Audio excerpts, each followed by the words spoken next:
स्वागत है आपका हिंदी मधुर गीत ज्ञान यूट्यूब चैनल में। हमसे जुड़े रहने के लिए चैनल को सब्सक्राइब करें और बेल आइकन को जरूर दबाएं ताकि हमारे वीडियो के नए नोटिफिकेशन आपको समय समय पर मिलते रहें। सकट तिलचौथ 2025 17 या 18 जनवरी। क्यों है कंफ्यूज?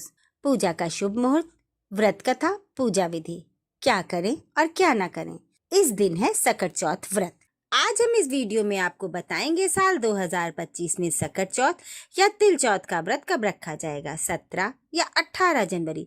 पूजा का शुभ मुहूर्त, चंद्रोदय का समय, पूजा विधि और इस व्रत के नियमों के बारे में। कैलेंडर के अनुसार माघ मास कृष्ण पक्ष की चतुर्थी को सकट चौथ व्रत रखा जाता है। इसे संकष्टी चतुर्थी, लंबोदर संकष्टी चतुर्थी, तिलकुटा चौथ, तिलकुट चतुर्थी, सकटा चौथ, माघी चौथ, तिल चौथ आदि नामों से जाना जाता है। वैसे तो प्रत्येक मास में 2 चतुर्थी आती हैं, एक शुक्ल पक्ष में और दूसरी कृष्ण पक्ष में, लेकिन इन सभी चतुर्थियों में माघ मास की सकट चतुर्थी का विशेष महत्व है। इस दिन भगवान श्री गणेश जी के साथ साथ भगवान शिव, माता पार्वती, कार्तिकेय और चंद्रदेव की पूजा का विधान है। आज हम आपको साल 2025 माघ माह सकट चौथ व्रत की सही तारीख, पूजा का शुभ मुहूर्त, पूजन विधि, व्रत कथा और इसके जरूरी नियमों के बारे में बताएंगे। सकट चौथ या तिल चौथ व्रत हर साल माघ मास के कृष्ण पक्ष की चतुर्थी को रखा जाता है। साल 2025 में सकट चौथ या तिल चौथ का व्रत 17 जनवरी शुक्रवार को रखा जाएगा।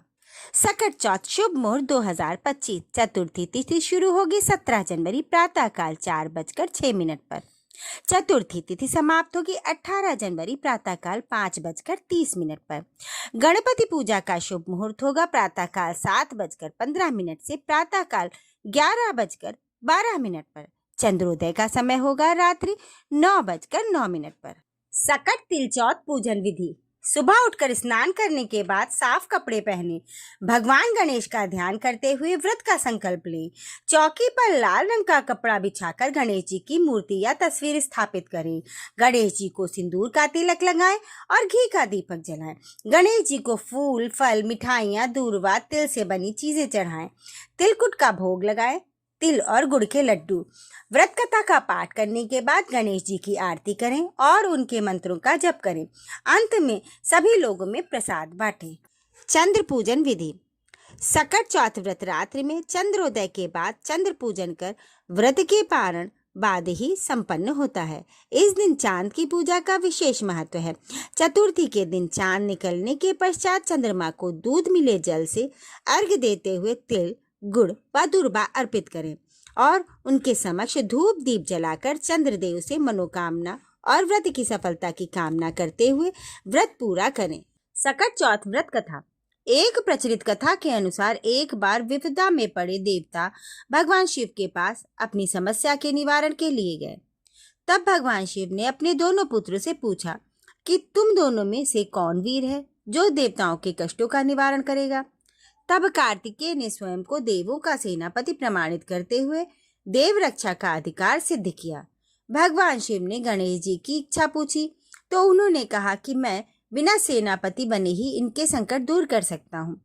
इस पर महादेव ने दोनों को पृथ्वी की परिक्रमा करने को कहा और कहा कि जो पहले परिक्रमा पूरी करेगा वही वीर घोषित किया जाएगा।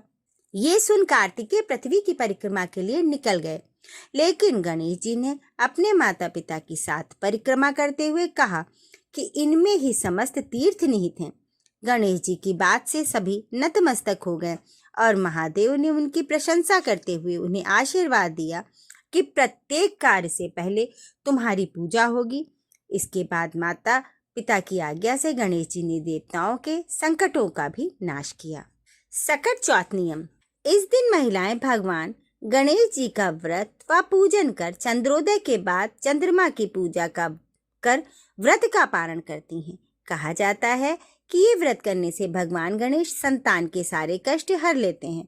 मान्यता अनुसार इस व्रत में व्रती को पूजा करते समय कुछ बातों को ध्यान रखना चाहिए, जैसे आज के दिन काले वस्त्रों का प्रयोग न करें, चंद्रमा को अर्घ्य देते समय जल के छींटे पैरों पर न गिरें और चंद्रमा को अर्घ्य दिए बिना व्रत नहीं खोलना चाहिए। सकट चौथ क्या करें क्या ना करें। सकट चौथ के दिन चंद्रमा को जल देने के बाद ही व्रत का पारण करना चाहिए। गणेश जी को पूजा में तुलसी नहीं चढ़ानी चाहिए।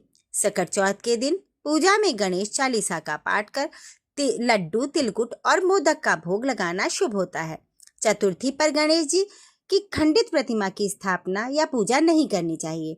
इस दिन तामसिक भोजन का सेवन न करें और ब्रह्मचर्य का पालन करें।